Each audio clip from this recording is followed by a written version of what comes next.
I would like to call to order the Joint Subcommittee on Human Services. Secretary, could you please call the roll, please? Senator Canizaro.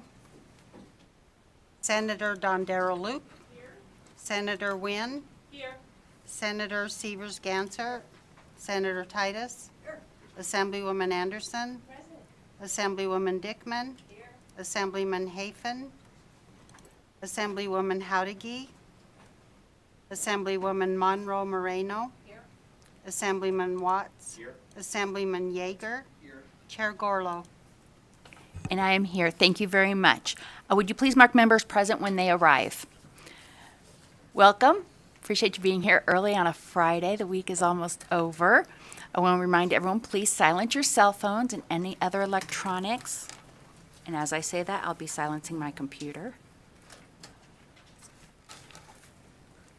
Public comment will be available at the end of the meeting after the budget presentations. We're going to open the budget hearings for the Department of Health and Human Services, Division of Welfare and Supportive Services.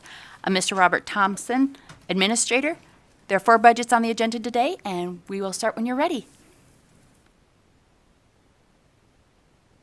And as a reminder, please state and spell your name slowly for the record, and you can just state your name each time when you present. Thank you.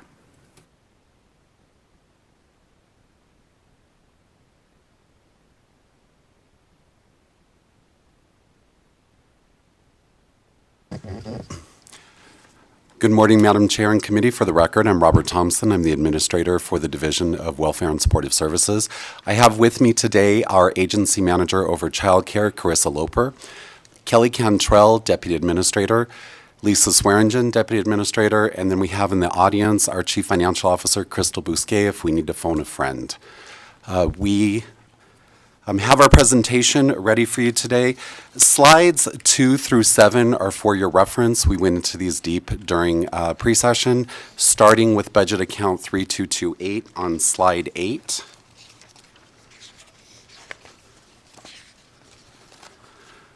Slide 8 is our administration budget. The Welfare Division is a service delivery division. Most of what we do is in our field operations. Budget account 3228 is our administration. It pays for the administrators' administration salaries, our program specialist, and that infrastructure, IT, fiscal to keep our service delivery going. On slide 9, we have 2 enhancement units. Our first enhancement unit is requesting additional IT professional and an additional MSA contractor to support security compliance and information technologies. Enhancement Unit 227 funds additional management analyst, 1 program officer, and 1 accounting assistant within administrative services. As the agency has grown through the years, we have put a lot of time and effort into the infrastructure of our case managers, the supervisors, managers, and even offices, but we have not necessarily reset our infrastructure of those of us that are supporting those staff. And as we move forward, we're starting to struggle in those areas, meeting the compliance of the federal government, and these positions are necessary for those duties.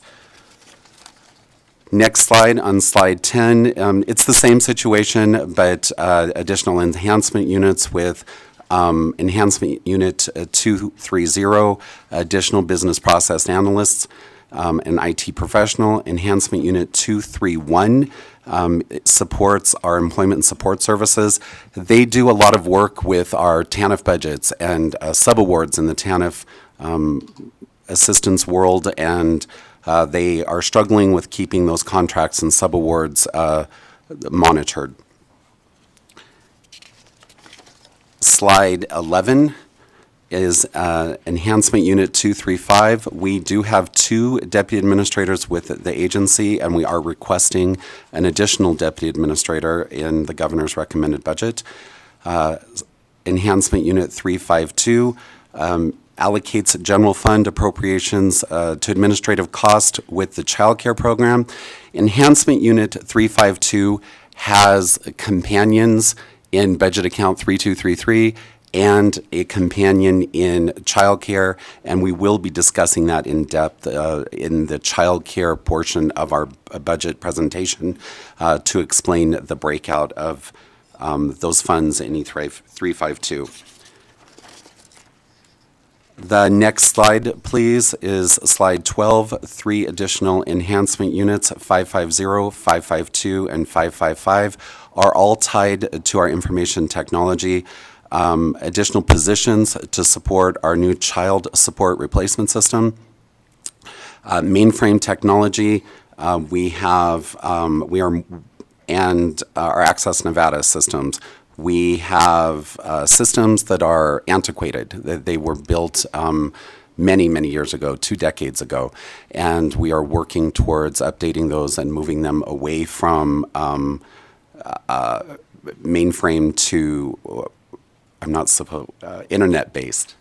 Yeah, it's like a cloud-based service. Cloud-based service. I keep saying it wrong and they keep correcting me, sorry. And we will now take any questions for budget account 3228. Thank you very much. I believe we have a question from Senator Wynn to start. Thank you, and thank you for all being here this Friday morning. I have a question about some of the caseload changes in M201. And specifically, I realize that you guys make some of those like staffing determinations like in the summertime and then come here, but it looks like at one point there was a recommendation of 34 new positions to align with staffing. And I just want to confirm that the decision unit is no longer needed now. Robert Thompson for the record. Madam Chair, the caseload unit for budget account 3228 is, those positions are enhancements. Traditionally, the Welfare Division has never staffed budget account 3228 through caseload. Caseload drives our 3233, and with new staff and some miscommunication, M200 and M211 weren't included in 3228, and we have requested to reverse those, and those positions are included in E units. So these 34 positions are just distributed elsewhere. Robert Thompson for the record, those 34 positions are in the E units, correct? Thank you. Thank you. Next, we have Assemblywoman Anderson. Thank you, Chair, and thank you for the presentation and PowerPoints. Always good to have. I have a question about, excuse me, the full-time position and the one contract IT position in particular.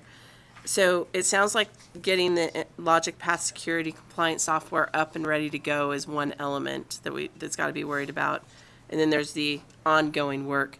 So if these recommendations are actually approved, will the division be able to comply with the federal and state security standards that are necessary for success?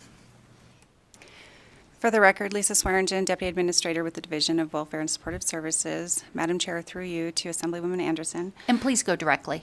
Okay, thank you. Yes, we can. Right now, we have we report to 7 different federal agencies.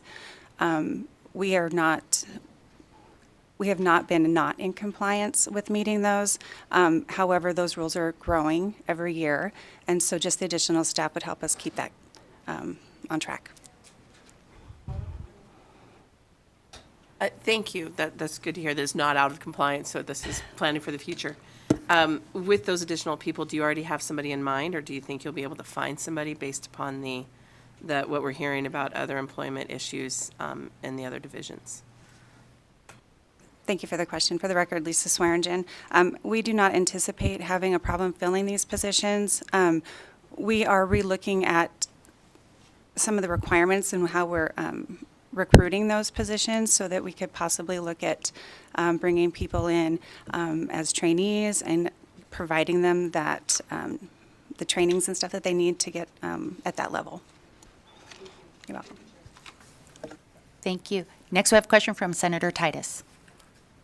Thank you, Madam Chair, for the question. And I just want to follow up on what my colleague to the left was asking, because I was concerned about your current vacancies in your department and how you would fill these positions, but it sounds like you had already, but could you still answer what your current vacancy rate is?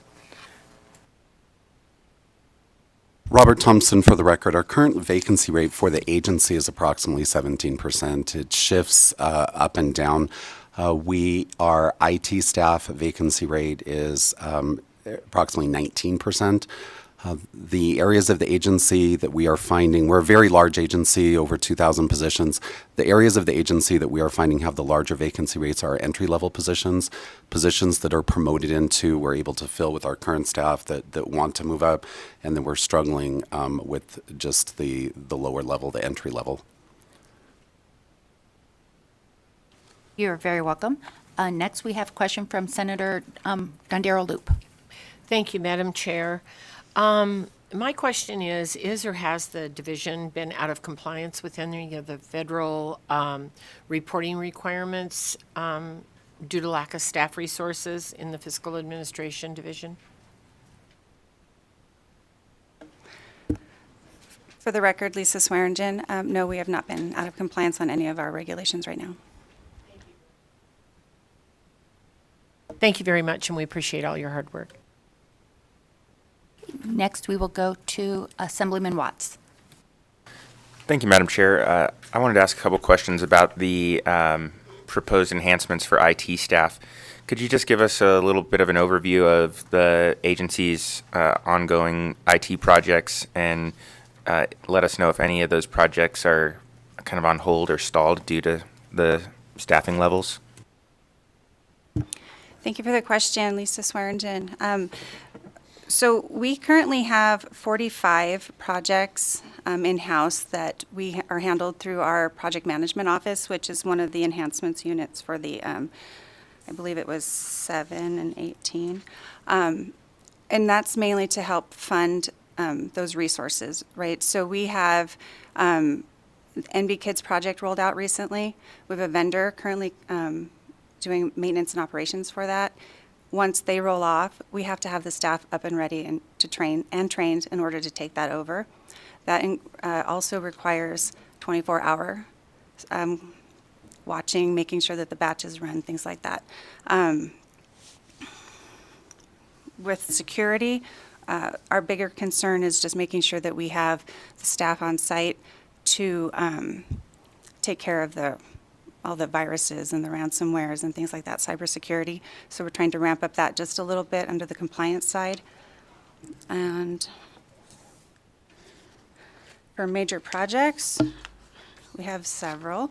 But the bigger ones that you're going to see is our mainframe modernization that we just actually had a kickoff meeting 2 weeks ago. And so I do have a project timeline available if necessary, but we are looking to have a go-live date based on the requirement through IFC and obtaining those funds to be fully implemented by June of 26.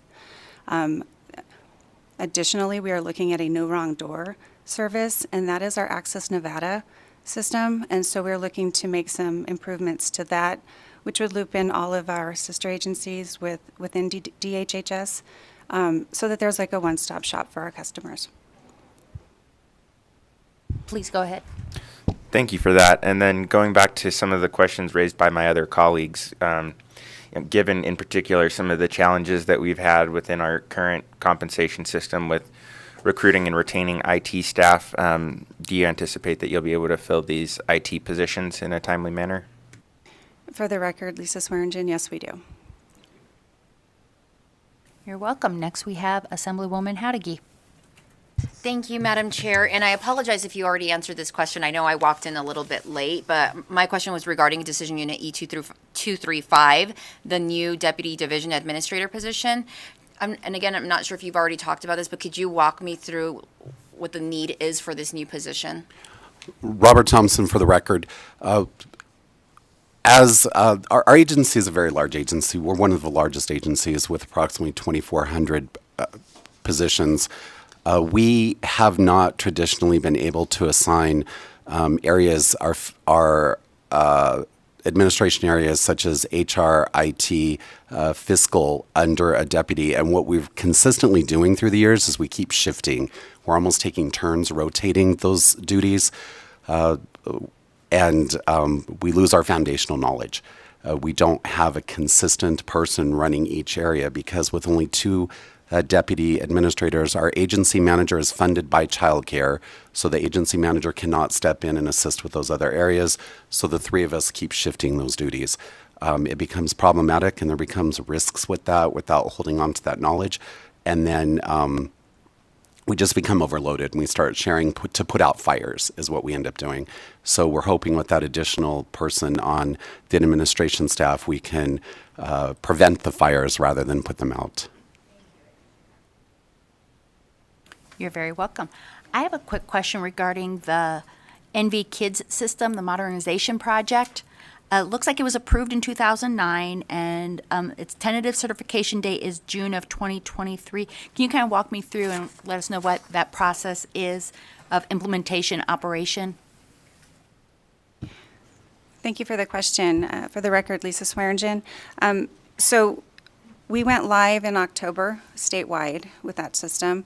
Right now, we are trying to fix, for lack of a better term, I call them bugs, and so they're just system issues that we're finding and trying to correct.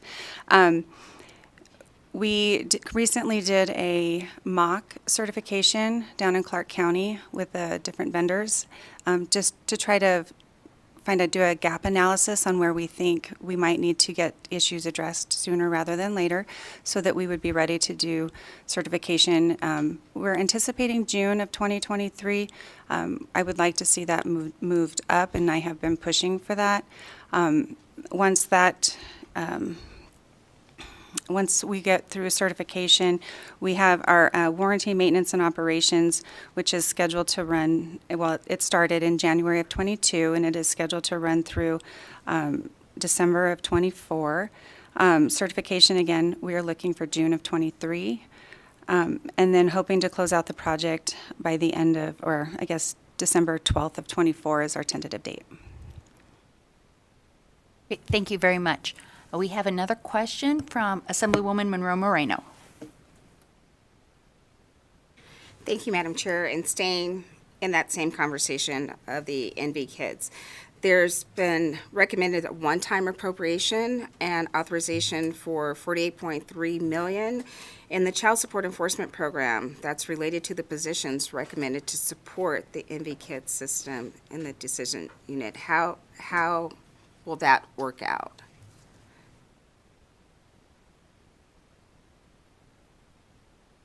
Thank you for the question, Lisa Swearingen. For the record, are you referring to the additional positions that we're requesting in E550? Yes.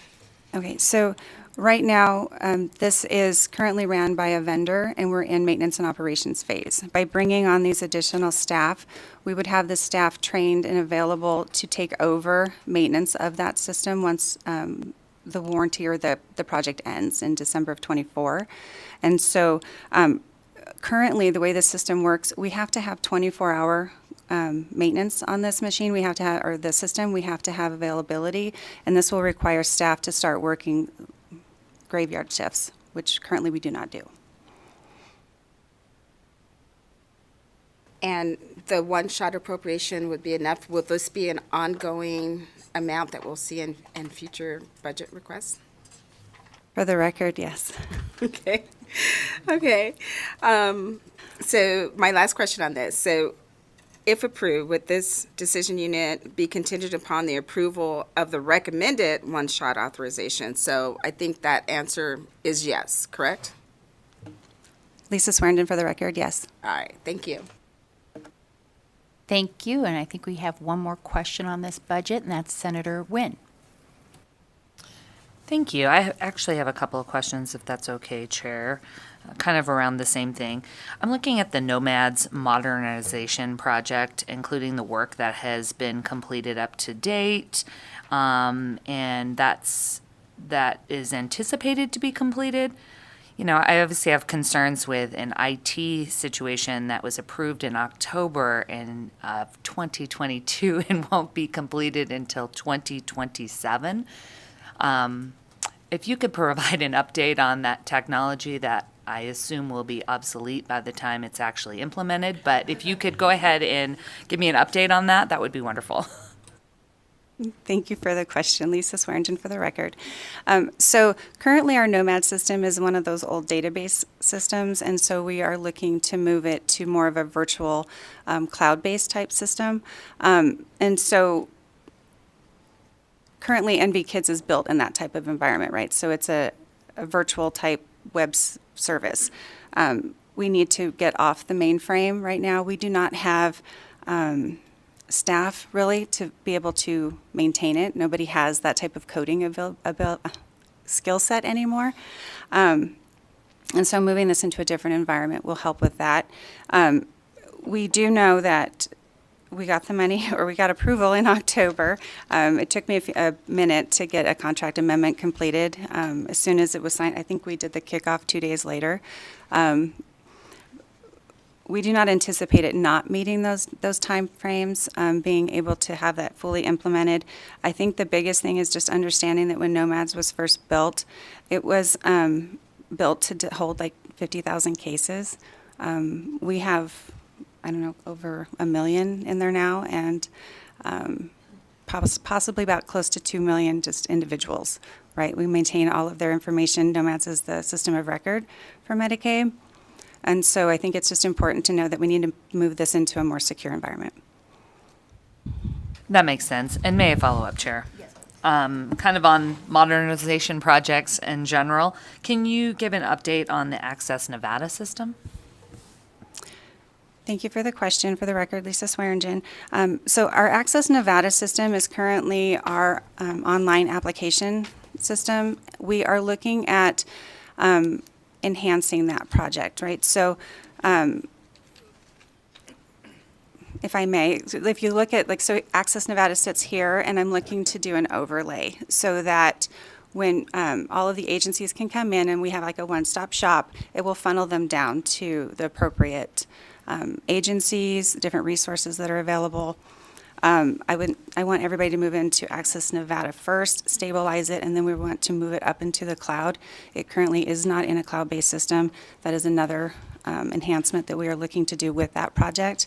It's a pretty, I don't know, convoluted is the word, but pulling in several different agencies into one single environment is a lot of work. So we are working with the vendor to develop a pretty in-depth scope of work.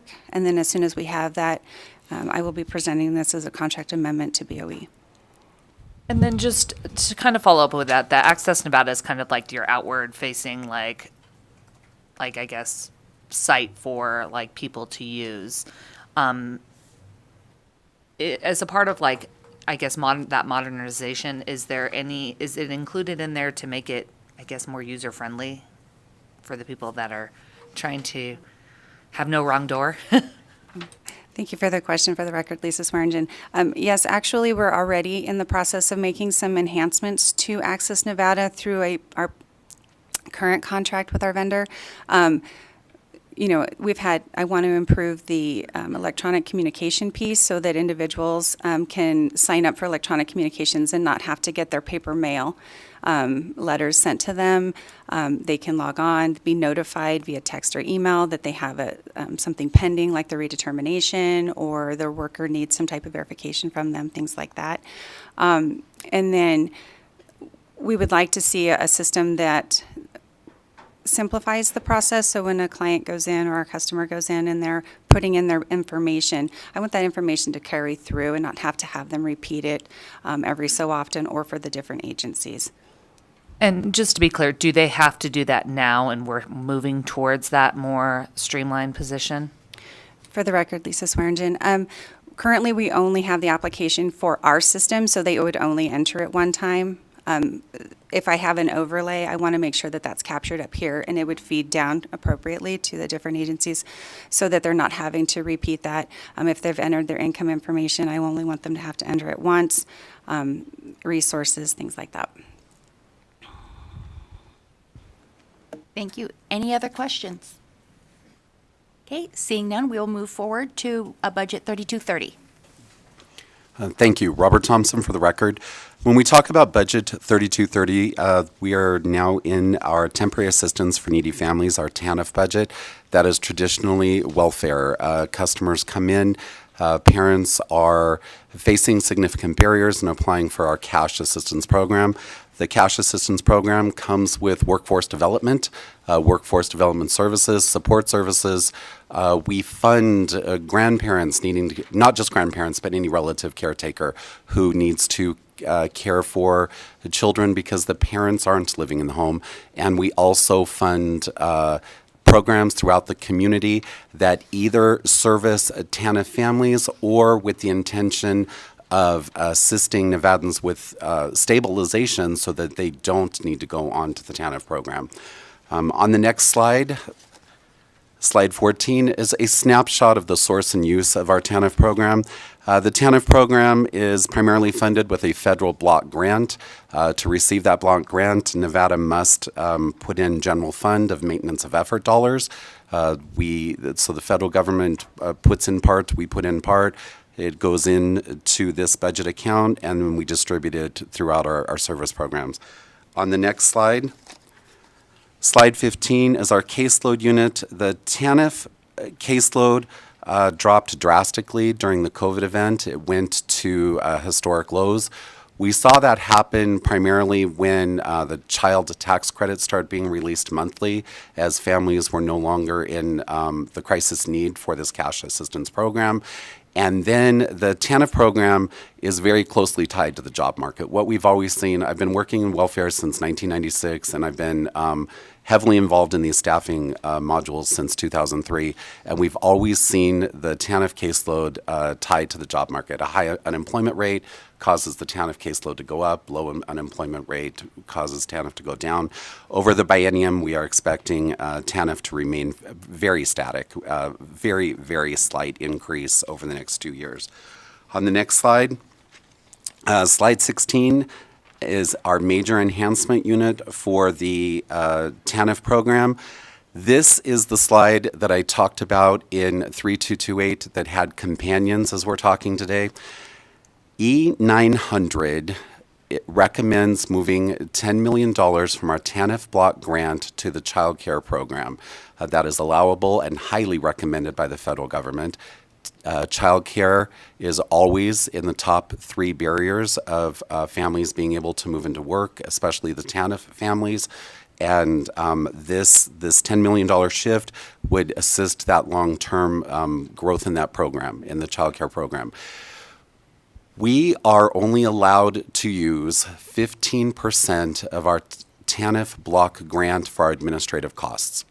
And our administrative costs are already maxed out. Those are administrative costs or any TANF costs that are not direct services, such as our salaries. It could be IT, it could be buildings, it could be different pieces are considered administrative.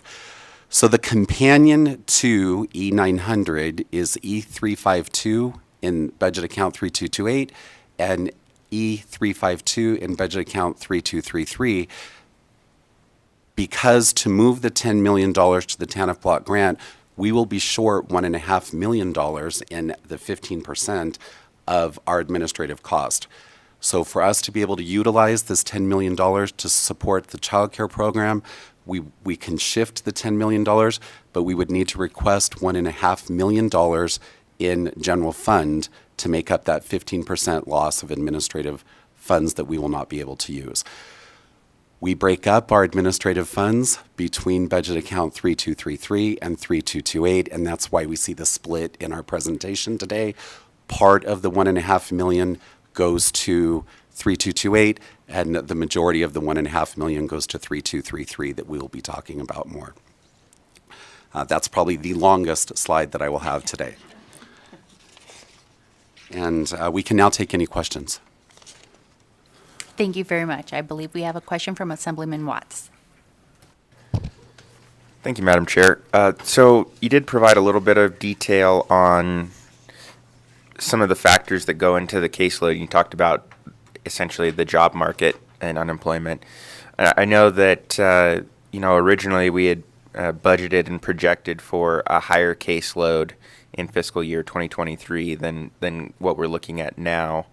And so, yeah, can you just provide just a little bit of additional context on what you've been seeing recently, and particularly over each of the next 2 years, what's going into the factors or going into the caseload projections? Robert Thompson for the record. Assemblyman Watts, are you asking for specific to the TANF program, or would you like to talk about our caseload projections all encompassing? Thank you. Just the TANF program. So in the TANF program is tied very close to the job market. And as we've seen in the labor shortage, we have more jobs available. Historically, TANF families come in, and they have always been the hardest to serve. They come in with significant barriers. We have what we call all family, which can be one-parent households or two-parent households. Separate from that, we have the non-needy caretaker caseloads. Non-needy caretaker caseloads are primarily grandparents caring for their grandchildren. It could be aunts, it could be uncles, it could be adult brothers and sisters, but we pretty much refer it to the grandparent caseload. Grandparent caseload is not necessarily tied to the job market, and about I think a little over half of our children on assistance are being raised by non-parent caretakers. So that caseload, it remains more static. Those grandparents are on fixed incomes, and we are not actively working with them to job search unless they ask us to. If they ask us to, we will assist them. Then we move into the households that have a parent or two parents in the home. What we find with two parents in the home are those are the highest barrier homes. If two parents are struggling enough that they come in and apply for assistance, there are usually significant barriers there, such as substance use disorders, problems with the law enforcement at that time, and we get those involved with social workers. Those households, once stabilized, we can move them into the job market, and but it still ties back to the job market. The other households that come in are just temporarily down on their luck, and often it's because they can't afford childcare. If I go to work and I don't have a way to pay for my kids' childcare, I can't work, and then we shift them over to Ms. Loper's program and get them on childcare. When we look at those caseload projections, it is always tied very close directly to the unemployment rates and what is the job market going to be in the next 2 years. And at this time, we're seeing, I think, a 2% increase. Thank you for that. And I see it looks like there's from the fiscal year 2023 to fiscal year 2024, there is a bit of an increase. And is that due to, because the employment has been relatively stable and relatively low? Is that because of some of the pandemic-related stimulus kind of exiting the folks' pocketbooks? Robert Thompson for the record. We often don't have the exact data on why people are not coming back in, but I can tell you we watched those and they were the exact same time frames. When the child care tax credits started rolling out, we saw an immediately drop in people applying for assistance. When the child care tax credits stopped and those federal dollars stopped coming in that we were all receiving, the $1,200, the $600, and those direct funds that I think most of us received, when those stopped, the caseload immediately started to curve back up. Thank you. Next, we're going to go to Speaker Yeager, followed by Senator Loop, and then Senator Severs-Ganser.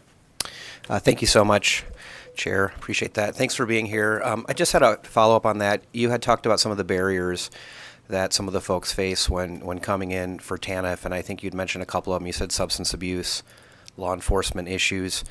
Are there other barriers beyond that you consistently see with folks that are coming in? And I'm talking about, I think, the non-grandparents cohort that you were speaking about. Robert Thompson for the record. We consistently do assessments with our customers when they come in, and we ask, what are your barriers? Why did you come in? And we do capture that data. The top three barriers are always transportation, housing, and childcare. They've been that way since I was hired in the agency in '96. The contributing factors that we see constantly are substance use disorders, child protective services involvement, which is often tied to poverty and which goes into neglect. And not necessarily abuse. Often it's those child protective services are involved due to neglect tied to poverty, and that's where we come in to shore those families up. Mental health, physical health. We have licensed social workers on staff that deal specifically with those highest barrier customers. And some of that could be referring over for mental health counseling, referring over for substance use disorder counseling, but it could also be where we stop and we assist them in applying for Social Security disability or SSI, or maybe just helping them get through child support enforcement because they're not receiving child support from the parent that's not in the home. Those are the most common barriers that I can think of. Chair, could I ask a quick follow-up on that? Yes, you may. Thank you for that. And, I'm not surprised to hear transportation, housing, and healthcare. Those are three things that I think historically Nevada hasn't done a great job at. I'm hoping to change that, obviously. I'm encouraged to hear that you have social workers who try to help with these problems. I guess my global question is, do you have enough social workers to be able to help these folks? Because when I see these issues coupled with mental health and physical health, if we don't get those taken care of, they're going to keep coming in year after year after year, and obviously the goal is to get them off of these programs. Do you feel like in this budget request and what you have now, you have adequate staffing to be able to address some of those social needs or at least connect people to the right services? Robert Thompson, for the record. I think I heard two different questions there. Do I have enough social workers and do I have enough positions allocated? We have enough positions allocated. The budget recommendation is sufficient to assist those customers. Social workers are an entry-level position. We don't, because they're licensed, there aren't positions within the agency that promote into those social worker positions. They are one of the highest vacancy rates that we have right now because the caseload is at such a low volume. We are not having any issues with supporting those customers with our social workers. But we are working with the universities, and we're working with bringing interns in and even setting up programs to do paid internships for social workers with the idea that once they come in, because once they come in, they like to stay with us, they like the work that they're doing, but sometimes it's just difficult to recruit and get them in the door. So at the moment, we do have a high vacancy rate, but we are meeting the needs and we are moving forward, and we do have plans to be able to fill those vacancies in the future. Thank you. And next we'll go to Senator Nadera Loop. Thank you very much, Madam Chair. First, I have a question. Did you say that the TANF went down during COVID? Robert Thompson, for the record, yes. We saw the TANF caseload reduced very drastically during COVID nationwide, and our partners on the West Coast that we met with regularly saw historic lows during that, and it coincided directly when child care tax credits, monthly child care tax credits started being released, and when families started receiving, I'm going to make it up right, I think it was like $1,200 that each one of us received when those funds were infused into those households, they stopped applying for TANF. Okay, that makes sense now. I hadn't processed that whole process, but I understand that now. It seemed like the opposite to me, so I understand that. So my question is so this funding of $10 million in each year, how will that impact the children then that we are serving, and the subsidy amount for that TANF new employee of Nevada, an at-risk population who receives some of those child care subsidies? How is that all going to, work, and tell us a little bit more about that? Carissa Loper, for the record. Thank you for the question, Senator. Our regular child care caseload fluctuates between about 6,500 children to 8,000 children per month.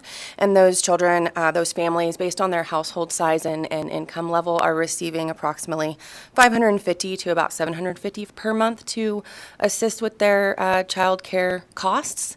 Unfortunately, what we find is that often more families are eligible for child care subsidy, but we do face that child care shortage across the state where there are not enough child care slots for either subsidized households or private pay households. What the child care program in general is doing with our federal pandemic funds, as well as what we're able to spend our block grant funds on in terms of improving quality and access, are to help improve the situation for our child care workers and licensed centers across the state, incentivize more individuals to participate as child care providers so that those centers and family child care can offer more slots. And Robert Thompson, for the record, I think for the second part of your question, if I heard it properly, that you were asking how this would impact the families that are receiving TANF, and there would not be an impact. We have sufficient reserves to be able to move these funds over without having any impact to the new employees of Nevada or the monthly stipend amount that we issue for the TANF program. Okay. All right, I think that's it, Chair. Thank you very Okay. much. Thank you. Senator Sears-Gansert, please go ahead. Thank you. So I wanted to follow up on a couple of my colleagues' questions. So one was the internships for the social workers. Do you have enough funding for this to bring them in to be able to give them those stipends to cover what you need? Robert Thompson, for the record, those stipends are not being funded by the Welfare Division. They were grant funded, and we partnered with an outside agency to do that for us. Okay, you have enough resources? I mean, do you need more or? Robert Thompson, for the record, the resources at this time from the last two meetings that I went at for that program were sufficient, and they are gathering the interest of the social work students to bring them in. Thank you. And so those aren't necessarily ongoing because they're grants. And are you able to get interns both north and south, or are they limited to certain areas? Robert Thompson, for the record, it is, I believe it was north and south, and yes, Okay, Kelly's okay, nodding, okay. yes. So thank you. That is good to know because I think we all recognize that's part of the bottleneck is to help people complete their training so they can get into the workforce. And then, you're looking at transferring the $10 million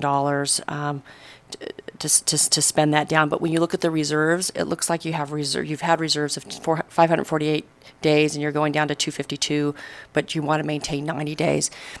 Is there more? Should you be transferring more than the 10 million over given the critical needs in childcare? Robert Thompson, for the record, there is a maximum that is allowed by the federal government to be transferred over, and we have, with that $10 million, we would be right within, I think, 2% of the maximum that's allowed. Okay, thank you. And then I just want to ask a question about the child care credits, those tax credits. I'm sorry, Senator, did you want to follow up? Oh, yeah. All right. Do you mind? Okay, I'm sorry. Yeah. Those, when they were doing that during the pandemic, they talk about tax credits, but were they were actually sending checks, like cash, right, to houses? Or was it still a credit on, it was actual cash versus having to wait to file your tax form? Robert Thompson, for the record, those families had choices, and they could take them immediately or put them off until the next tax return season. Our families were the majority of the families that we saw were taking them monthly. Thank you. And I think that was why the shift, right? Because even though they're called tax credits, people were able to get cash every month to help. So thank you. Thank you. Are there any other questions on this budget? Okay, seeing none, we'll move on to 3233, please. Thank you. Robert Thompson, for the record. Budget account 3233 is our welfare field services budget. This is the budget that primarily serves our eligibility staff for temporary assistance needy families, SNAP, our Medicaid programs, including the Children's Health Insurance Program. This budget account is built around our caseload, built around how many tasks we do every month, and it's really built around our family services specialists, and then the rest of the agency is built around what the family services specialists need to do to get those benefits out to our customers. Next slide, please. I've included in the next slides, just to give you a visual, we saw the Medicaid caseload yesterday, and we received the Medicaid caseload projections from the Division of Healthcare Finance and Policy. Just a visual, because all of what we do is based on these caseloads in budget account 3233. Next slide, please. SNAP caseload. again, a visual showing the SNAP caseload is showing to increase slightly over the biennium. Next slide, please. As we talked about in depth a moment ago, the TANF caseload is staying very static, seeing slight increase over the biennium. Next slide, please. In budget account 3233, one of our largest and biggest amount of work during legislative session is the M caseload in budget account 3233 because we are such a large agency and everything we do ties back to the service delivery of our family services specialists to release those benefits to our customers. We have a case management system. We are a task-based agency. We are an integrated agency. And by integrated, I mean that our customers can apply for TANF, Medicaid, and SNAP on the same application. Our workers are trained to process TANF, Medicaid, and SNAP in the same function. Not all states do that. Some states break out their Medicaid and SNAP that require customers to go to two different offices, two different agencies, and there's a duplication of effort and duplication of cost to the taxpayers. Nevada changed that in the early 90s, and that's the model that we work under. Approximately a decade ago, we moved away from being a case model agency to a task-based agency. We track every task that our case managers do. Those tasks over 18 months go into the millions. Every month we work our applications, our changes, our updates. We track down to the level of how many minutes each one of those tasks take.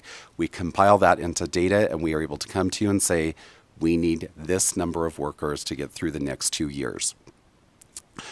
At this time, at the time of building the governor's recommended budget, this caseload was anticipated to decrease by 1.23% over the next biennium. This caseload is always worked on 3 times during legislative session. We will be working with our Legislative Council Bureau representative and making sure the caseload is 100% finalized as we move through session. Next slide, please. Enhancement Unit 352, just to recap quickly, is the one that I talked about a moment ago of the 15% maximum cap that we are allowed to use for the TANF funds. If the recommendation to move forward is approved, to move the $10 million of child care tax credit, if the $10 million is approved to move from the TANF block grant to the child care program, these funds would need to move also, or we would not be able to run the TANF program. Next slide, please. Oh, that's it. And if there are any questions for 3233. Thank you. I do have a couple questions. First, we'll go to Assemblywoman Anderson. Thank you, Chair. And that's a lot of acronyms to try to remember and keep straight. Did a great job. Can't wait to play acronym bingo in this committee at some point. Looking at the projected caseloads for the Energy Assistance Program, which I think was page 18 of the slides. There's a significant increase, talking like almost 10%. Can you kind of explain what factors are contributing to that increase? Again, and that's for the Energy Assistance Program, so I might have written down the wrong slide, but looking at the increases, it was pretty significant. Robert Thompson, for the record, the Energy Assistance caseload is not part of the presentation and not part of these slides. However, Ms. Cantrell does have that data with her if you would like us to discuss it. Were you asking about Kelly Cantrell, for the record, Division of Welfare and Supportive Services Deputy Administrator? I'm sorry, Kate, were you asking about the increase in the Energy Assistance Program? Of the households, it looks like from some other background information that I have, I'm hoping I'm on the right area. It has to do with the difference from fiscal year 2024's at 27,142 as opposed to fiscal year 2023, 21,579, which is almost a 9%, a little bit over a 10% increase. So I might be looking at the wrong background information. Robert Thompson, for the record, we are going to have to pull the Energy Assistance caseload data and send it after the hearing. That'd be great. Thank you. And I apologize, that information's in our backup packet work that we received on the energy. So if you could give us some more information on it, we'd appreciate it. Next, we have Assemblywoman Howdigee. Thank you, Chair. And I have questions too, just on the overall caseloads in this budget. I was looking through the slides, 19 and 20, and so you can see in 2020 and 2021 where SNAP and TANF were. And so can you talk to me a little bit about how COVID impacted the caseloads in this budget? And do you think we're still going to see some of those impacts into the next biennium? And then I'm curious because the SNAP caseload looks like it went up during 2020 and then kind of remained relatively the same in 2021, but TANF, went up in 2020 and then took a huge drop in caseloads in 2021. So after the COVID questions, could you kind of touch on that a little bit for me? Thank you. Robert Thompson for the record. During the COVID event, we saw fluctuations in the caseloads very quickly and very dramatically. When we went through the 2-week period where, something like 70% of Las Vegas was shut down and those massive layoffs, the SNAP application count grew by 3,000% in 2 weeks. That was at the same time the unemployment applications were increasing, and we saw that all on the news. What we did see was that started to flatten out over the biennium in SNAP as Nevadans started returning to work. But also what happened was in the SNAP caseload, the federal government moved all recipients to the maximum allotment, and that is just now ending. So what we saw was people that historically may have only been receiving $20 a month in SNAP, now we're receiving the maximum that could be $300 per month in SNAP. So people stopped cycling on and off because it became very important for them to stay on assistance. What we've also seen in the SNAP caseload, we've seen small increases in applications, while we've seen decreases in the ratio of approvals. More people are applying, but they're not necessarily eligible. The federal government has not raised the poverty limits for that program. But when we've seen inflation and we've seen the food costs go up, there's a higher need in the community. So we are spending a lot of time denying applications. We're spending a lot of time telling people no. That increases our workload. It increases the referrals to the food banks, and it overall increases. But it is tied closely also to the job market and the SNAP caseload as the job market rebounds and people are making more money, that caseload does stabilize, but we are seeing a small increase on that. And with the Medicaid caseload, there are changes in Medicaid eligibility. And I think we heard that yesterday from the Division of Healthcare Finance and Policy that the public health emergency is ending. We do that eligibility for the Division of Healthcare Finance and Policy. We own that part of the job. And we were not closing cases during the pandemic. Those public health emergency rules are ending, and we were not, people that became over income, people that were not cooperating with our paperwork, we weren't closing them. Now we're starting to close them. But at the same time, other eligibility rules are changing at a federal level, such as continuous eligibility for children. Children will now be able to maintain their eligibility for 1 year, regardless of income changes in the household. Where we used to move them on and off and on and off, they'll be continuing eligibility, and that has an increased impact to the caseload. So we're seeing those increased impacts here, those decreased impacts here, and then the overall outcome is what we received from the Division of Healthcare Finance and Policy. And those SNAP benefits, are those in March 1st, or are they scheduled to end April 1st? They end March 1st, right? Thank you for the question, Kelly Cantrell, for the record. The last supplement is going out this month. Thank you. And then I just want to say, if you guys saw a 3,000% increase in applications, you guys did a wonderful job in handling that, because I'm assuming those went up just like unemployment, applications went up. And I received many calls about delays in unemployment applications, but I didn't receive a single call about a delay in a SNAP application. So thank you for your work that you did during 2020. Thank you very much. Next, we have a question from Assemblywoman Monroe Moreno. Thank you, Madam Chair, and I echo what my colleague just said. Thank you. This may be beating a dead horse, but I'm going to ask it. Would you please confirm that the existing staffing levels would be sufficient to manage the division's anticipated caseload growth over the 2023-25 biennium, and that decision unit M201, which recommends the elimination of the 43 positions, should be removed from this budget? Robert Thompson, for the record, I can confirm that data for you. We follow those caseloads closely. Off-session year, we meet quarterly and review all of the data. For the year before session, we start meeting monthly to review that data, and then we work with the Office of Data Analytics to compile that.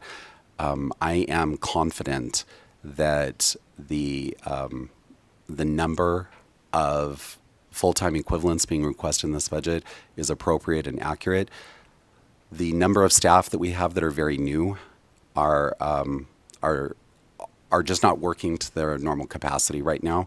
As we maintain them and we keep them trained, they will be up to processing what we consider the standard for their job classification, and the number of FTEs is appropriate. Perfect. Thank you. Thank you, Madam Chair. Thank you for the question. Next, we'll go to Senator Wynn, followed by Assemblywoman Anderson. Kind of following up on that, does the governor's finance office concur with the agency's request to eliminate that decision unit M201 in the budget? And more specifically, how would this be reflected in budgets 3223 and 3228? I know that's highly specific. Robert Thompson, for the record, there is not a request to eliminate the M units in 3233. The request in 3228, we have not received confirmation back from the governor's finance office yet regarding that request. To clarify, it was a duplicate request. The E unit and the M unit were asking for the same positions.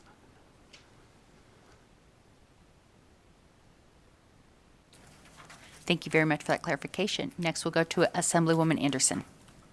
Thank you, Chair, and I feel like there's a follow-up from both of those questions.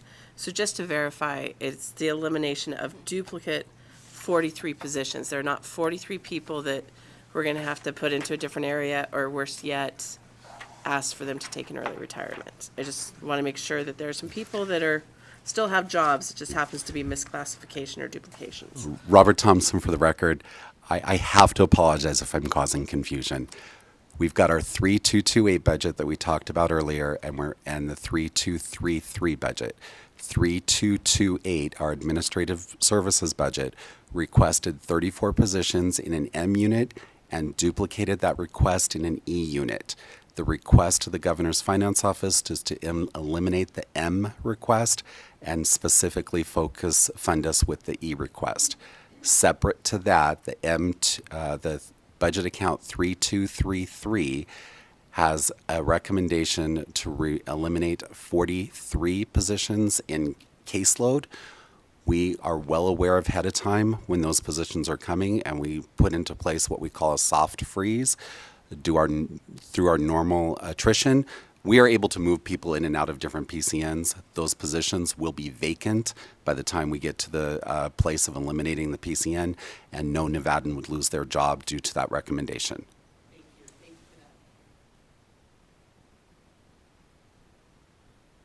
Thank you very much for that clarification. Hopefully, I will figure that out with all my scribbles on my notes.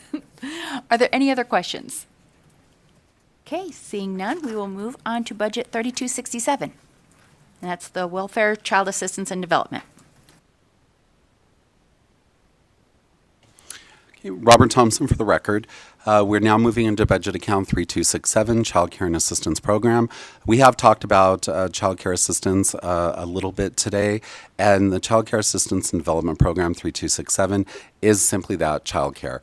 It is the budget account that allows us to provide safe, reliable, affordable, consistent child care for Nevadan Nevadans who the parents are working, looking for work in educational, in training, whatever we need to do to stabilize them, to provide safe and reliable childcare so that the parents can move forward with the overall goal of wage increases and hopefully not needing our assistance programs in the future. The next slide, please. On slide 24 is just a snapshot of our source and use in the Child Care Development Program, showing the funds that are coming in and projected to come in and where those funds are being spent. The next slide, please. The next slide is, again, a visual that I gave in the other budgets to just show what we're hoping and seeing for the child care projections. And it is doing what we were hoping to see it do. We want to see the child care program grow. We want to see more Nevadans latching onto this program because child care is very expensive. We have heard everything from child care cannot be located to child care is as expensive as college tuition. And we are wanting to connect with those families and make sure that they are accessing our programs. We wanted to see these numbers grow because in this caseload, we are showing that people are able to go to work. It's people that are moving out of the safety net and stabilizing. So the more people we see accessing this program, it is a success when this caseload grows. The next slide, please. Slide 26 is our caseload unit, and as I showed on the last slide, we are expecting this caseload to grow, which causes an increase in the need for funding. These funds is not an impact to general fund, and like I said, it's a success. I enjoy seeing this caseload grow because that means more kids are being in a safe and reliable childcare. The next slide, please. Enhancement Unit 232 and Enhancement Unit 351 fund additional positions for this program. This program we have seen through COVID and through the last several years, infusion of a lot of funds and a lot of federal money into this program, and our staffing levels did not increase when those funds came in. Our staff are struggling to get these subawards out and get them into the community, and we need these additional staff to stabilize and move that program forward. The next slide, please. Slide E551, with the changes in the child care program, we are requesting, and the governor has recommended, a funding of just over $3 million for a automated process eligibility engine for the child care program to simplify and make it easier to get those funds out to the providers on behalf of the families.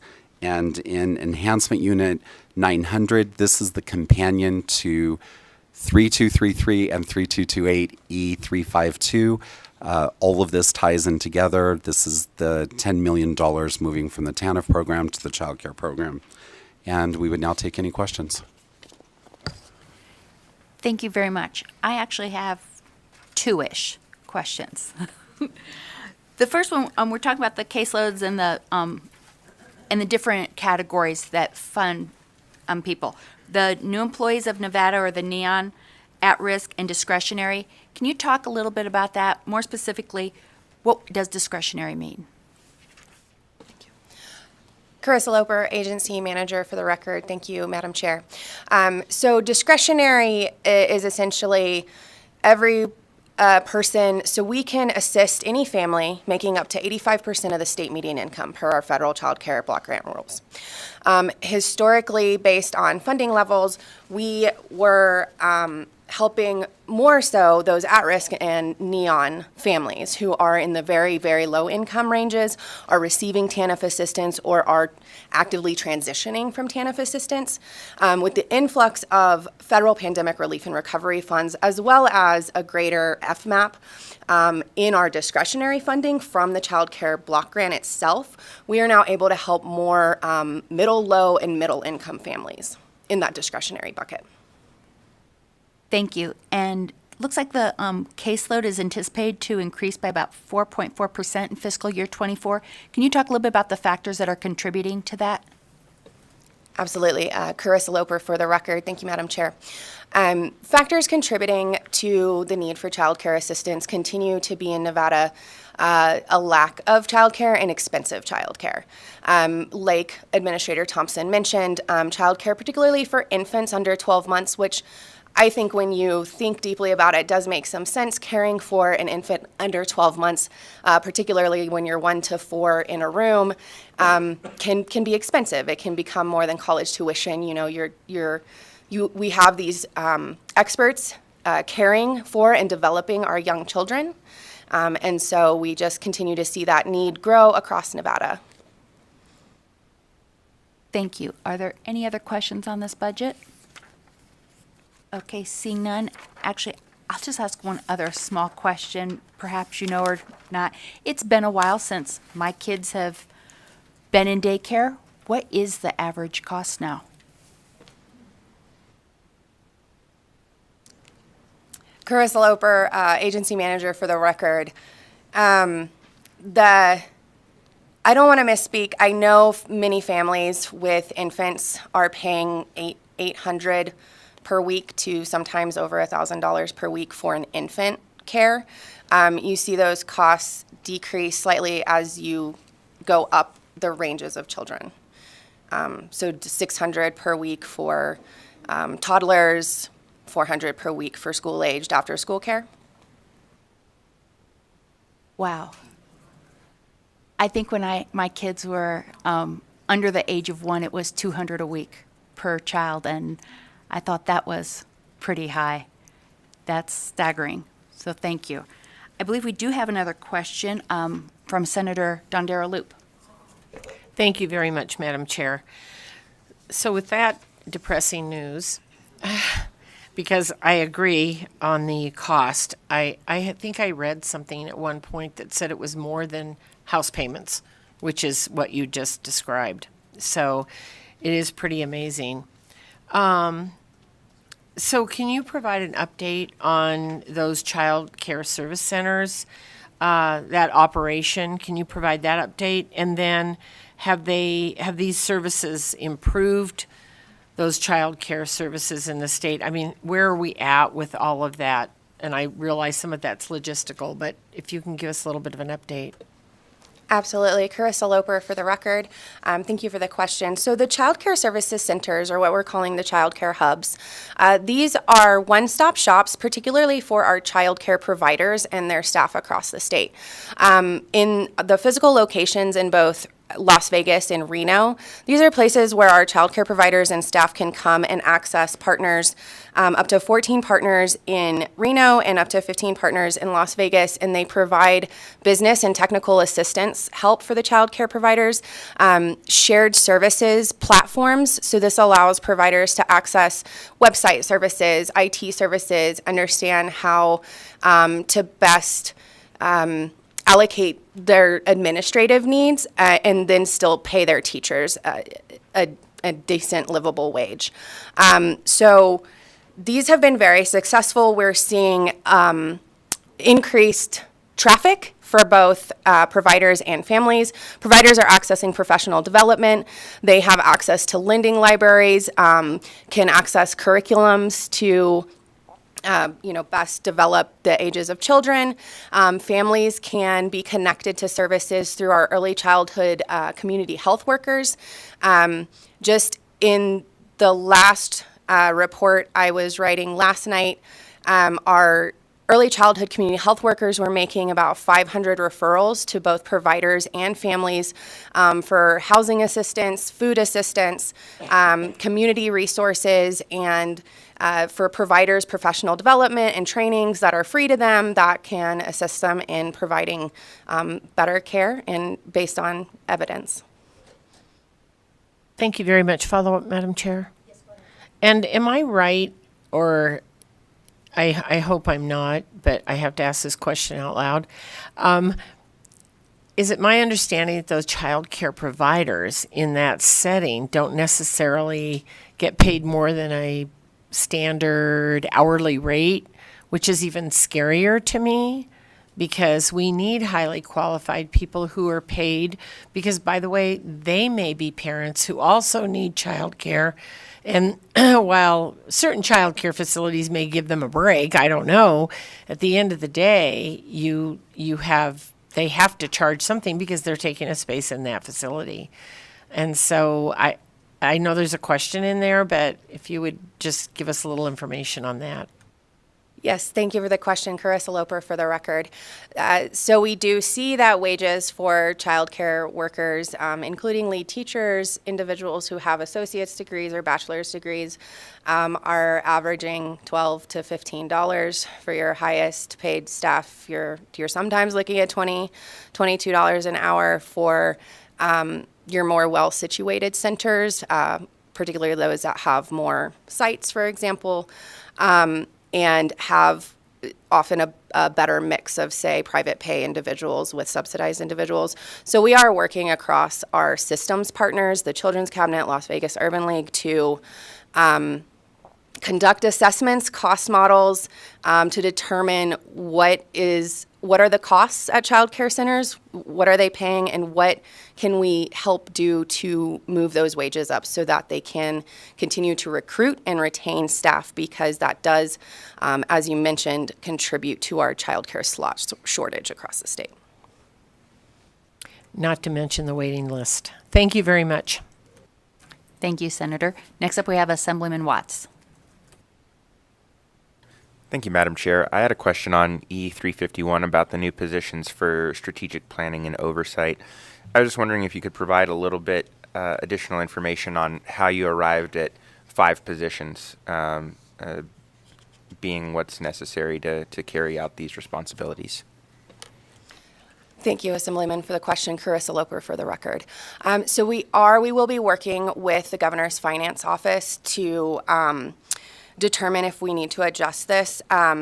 It may be 7 staff that are truly needed for the strategic planning piece, and then 7 staff that are needed for those child care services centers. It would be a budget neutral move of positions, but essentially what's happening is this isn't strategic planning alone. As Administrator Thompson mentioned, we have increased just fiscal administration needs within the child care program. As our child care and development block grant, those discretionary funds increase. I have what I call a math word problem that I have to do in certain pieces. 70% has to be spent here, and then this amount and the remaining amount. So we have an increase in partners that we're subawarding funds to. Those subawards need to be managed. We need to ensure compliance among those partners. That's alone across those 11 partners, we're seeing a doubling of the number of subawards we're doing, so that they are very project specific, so that those projects can be evaluated. And we also need staff to manage that, our new system that we're building as well, to do subsidy case management and ensure that the providers who are enrolled in our subsidy program are getting appropriately and timely paid. Thank you, Assemblyman. Next up, we have Assemblywoman Hadigi. Thank you. I'm still mind blown at the cost of childcare.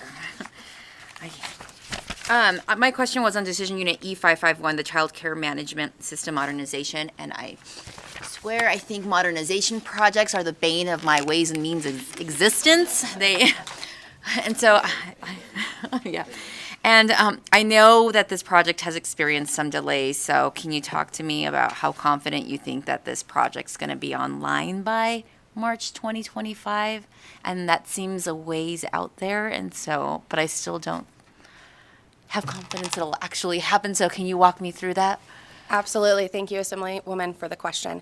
Carissa Loper, for the record. So although COVID did put a damper on the program's ability to begin that work, our subawardees have been working with a vendor to create a case management system for all of the clients that they serve within their programs at the Children's Cabinet and the Las Vegas Urban League. We are entering a contract joinder through the Department of Health and Human Services to build off of that vendor system. They are very confident. So we have kind of an off-the-shelf product that will be built upon. They are very confident that they can get that done by March 31st, 2025. With an agreed upon phased-in implementation for both our agency as well as our child care resource and referral agencies. I am also very confident that they can do this. So this is a system, again, that we're just making sure now that we can get the subsidy management piece into it and then the provider payment piece into it. Thank you. Next, we have Assemblywoman Anderson. Thank you, and I'm very similar to my colleague, still in shock over the price of the child care. I know that there's been some discussion around the American Rescue Plan Act of the Child Care Stabilization, and that's supposed to expire, I believe it's in 2023. So currently it is not in the 2024 budget, but do you believe that there'll be any expenditures to be expected in the 2024 timeframe, or any sort of authority that we need to be aware of for that 2024 timeframe?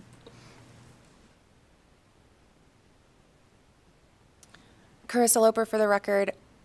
Will all the money be spent by the end of 2023, or do we need to worry about 2024 as well? So there are the stabilization grant funds due in September 30th, 2023. We will have that expended. There are the stabilization operating grants that has been more than 90% of that particular pot of funding. The second allotments, essentially providers were given a first 6-month allotment, and now they are just all turning in their paperwork to get their second 6-month allotment. So that will all be spent by 9/30/2023. There's also the ARPA discretion. My confusion was there's also ARPA discretionary.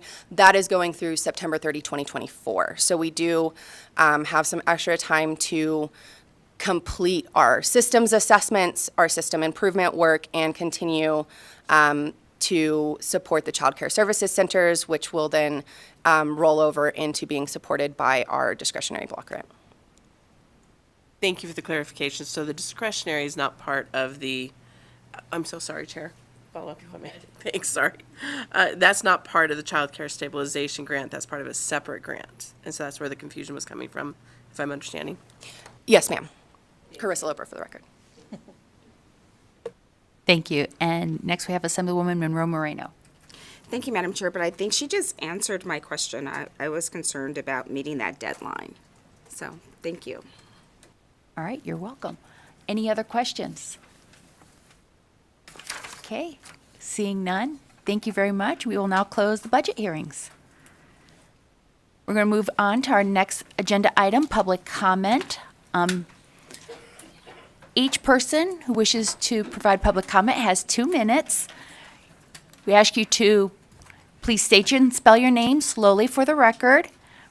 If you would like to call in for public comment, the phone number is 888-475-4499 with the meeting ID of 828-521-64668. We will start in Carson City, and you may begin when ready. Thank you, Madam Chair and members of the committee. Good morning. My name is Leah Case, Leacase. I apologize for being late this morning. I didn't have childcare until 9 a.m. when my sister showed up to the building. So shout out Auntie Lindy. I am here today on behalf of the Children's Advocacy Alliance. I need to say a huge thank you to the division. They have met with us several times to talk about these budget transfers. We were specifically concerned about the transfer of TANF funds to childcare and, how would that impact families and children, and just really appreciate all of their outreach on that effort. I also wanted to bring to your attention a few potential barriers that this body could address. Not necessarily this session, but at some point. NRS 422A.570, this has been in place since 2005, and it limits the amount of time in the state that families can receive TANF funds. There is a federal guideline that says no more than 60 months. It's your lifetime cap. Our state has a 24-month period followed by a 12-month cooling off period. You know, with COVID and things like that, we've seen that people need those extensions, and in law, it's difficult to get those. Even when you do, it's only 6 months, and it takes a ton of staff time to get those extensions. So addressing that NRS could relieve some staff time and also help our Nevada families. I also wanted to bring to your attention the issues that we're hearing with HOAs and rentals prohibiting folks from opening home-based childcare centers. HOAs, you know, have told some families, no, you can't have this family home care setting, and people in HOAs own their homes. That is kind of a barrier when you're looking at creating this community-based care. We have also heard stories anecdotally of folks who have reached out to their landlord to say, hey, I'm interested in opening a home-based childcare center in this rental. That's no more than 4 kids, typically, sometimes 6, depending on the age, and then being evicted and told, you know, not even an answer to their question about potentially opening a childcare, just the thought of it got them evicted. So we are seeing some barriers and hurdles with HOAs and rentals, and we are happy to follow up with anybody who is interested in that so we can talk more in detail. Thank you very much for your time. Thank you very much for your comments. Is there anyone else in Carson City who would like to provide public comment? Okay, seeing none, we will go to Las Vegas. Don't see anybody in Las Vegas. Broadcasting, is there anybody on the telephone who would like to provide public comment? To provide public comment, press *9 on your phone now to take your place in the queue.